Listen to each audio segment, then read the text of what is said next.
সোনাইয়ে একাধিক নদী ভাঙন এলাকা পরিদর্শনে বিধায়ক আমিনুল হক লস্কর দ্রুত ব্যবস্থা নেওয়ার আশ্বাস। সোনাই বিধানসভা এলাকার বিভিন্ন নদী ভাঙন কবলিত অঞ্চল পরিদর্শন করে ক্ষতিগ্রস্ত মানুষের পাশে দাঁড়ানোর বার্তা দিলেন বিধায়ক আমিনুল হক লস্কর। বৃহস্পতিবার জলসম্পদ বিভাগের উচ্চপদস্থ আধিকারিকদের সঙ্গে নিয়ে তিনি তন্দুরকান্দি ঝাঞ্ঝারবালি সোনাই পৌরসভার 2 নম্বর ওয়ার্ডের ফরেস্ট অফিস সংলগ্ন তোলারগ্রাম এবং সোনাই ছোট বামদা পূর্ত সড়কের কাপ্তানপুর এলাকার ভাঙন পরিস্থিতি সরজমিনে পরিদর্শন করেন। পরিদর্শনকালে বিধায়ক ভাঙন কবলিত এলাকাগুলোর বর্তমান অবস্থা খতিয়ে দেখেন এবং স্থানীয় বাসিন্দাদের সঙ্গে কথা বলে তাদের সমস্যা ও উদ্বেগের বিষয়গুলো সম্পর্কে অবগত হন। তিনি নদী ভাঙনের ফলে জনজীবন, কৃষিজমি এবং যোগাযোগ ব্যবস্থার উপর পড়া প্রভাবও নিবিড়ভাবে পর্যবেক্ষণ করেন। এ সময় নদী ভাঙন রোধে দ্রুত ও দীর্ঘমেয়াদী সমাধানের লক্ষ্যে জলসম্পদ বিভাগের আধিকারিকদের সঙ্গে বিস্তারিত আলোচনা করেন আমিনুল হক লস্কর। ক্ষতিগ্রস্ত এলাকাগুলোতে জরুরি ভিত্তিতে প্রয়োজনীয় প্রতিরোধমূলক ব্যবস্থা গ্রহণের জন্য তিনি সংশ্লিষ্ট বিভাগকে নির্দেশ দেন। বিধায়কের সঙ্গে উপস্থিত ছিলেন জলসম্পদ বিভাগের অতিরিক্ত কার্যনির্বাহী অভিযন্তা প্রতুল পাটুয়ারি, সুপারিনটেন্ডিং ইঞ্জিনিয়ার ধীরাজ দেওয়ান, কার্যনির্বাহী অভিযন্তা কে জামান, এসডিও বদরুল ইসলাম লস্কর সহ বিভাগের অন্যান্য আধিকারিকরা।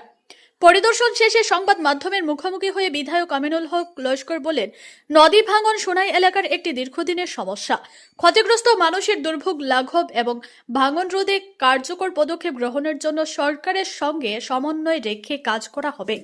তিনি আশ্বাস দিয়ে বলেন, ক্ষতিগ্রস্ত এলাকাগুলোর সমস্যা সমাধানে সর্বোচ্চ গুরুত্ব দিয়ে দ্রুত প্রয়োজনীয় ব্যবস্থা গ্রহণ করা হবে। এখানে দেখাবো আমার গেবিয়নের মধ্যে থাকবো আমরা কনক্রিট আছে বা স্টোনও দিতে পারি, চিপসও দিতে পারি, সিমেন্ট কনক্রিটও দিতে পারি। এর লাগে টাকা বেশ লাগে। এই জায়গাটা এটা সব রোলিং হইব, এটা আমরা নর্মালি তা না, একদম রোলিং হয়ে ব্রিজের নিচে যেটা করে আর ফ্লাইওভারের নিচে যেটা করে এটা। আর এই যে টপ যে দেন, টপ যে আমরা জিওব্যাগ দিয়ে পিচিং করি, এটা না, এটা নিচল লেয়ারটা কিয়া স্টেপ হইয়া আমার ওই এটার ভিতরে সিসি ব্লক আছে, গেবিয়নের ভিতরে সিসি ব্লক।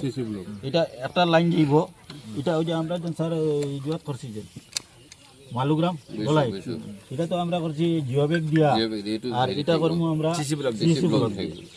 আর এপ্রনটা আমরা এপ্রন হইল 13.5 তার উইথ যেটা। আজকে আমরা সোনাইয়ের বিভিন্ন জায়গার নদীর ভাঙ্গন যেটা বিশেষ করিয়া বরাক নদীর ভাঙ্গন যেটা ঝাঞ্ঝারবালি, এবং বরাক নদীর ভাঙ্গন যেটা আপনার সোনাইয়ের কিল্লাখান্দি ফরেস্ট অফিসের ব্যাক সাইডে, এবং কাপ্তানপুর, এই যে যেখান কাপ্তানপুর অষ্টম রাঙ্গিরপাড় এলাকার এটা সিঙ্কিং পুরা একবারে পুরো রাস্তাটাই গেছে গিয়া। এখানে ওয়াটার রিসোর্সের additional chief, AC, agriculture engineer, STO সবরে নিয়ে আইসি।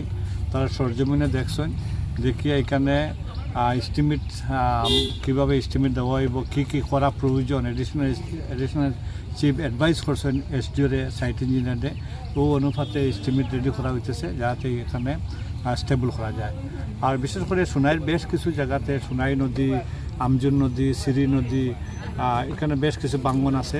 পর্যায়ক্রমে সবটা জায়গাতে আমি যাইতেছি তারা নিয়ে গিয়ে, যাতে এটা পার্মানেন্ট একটা সলভ হয়।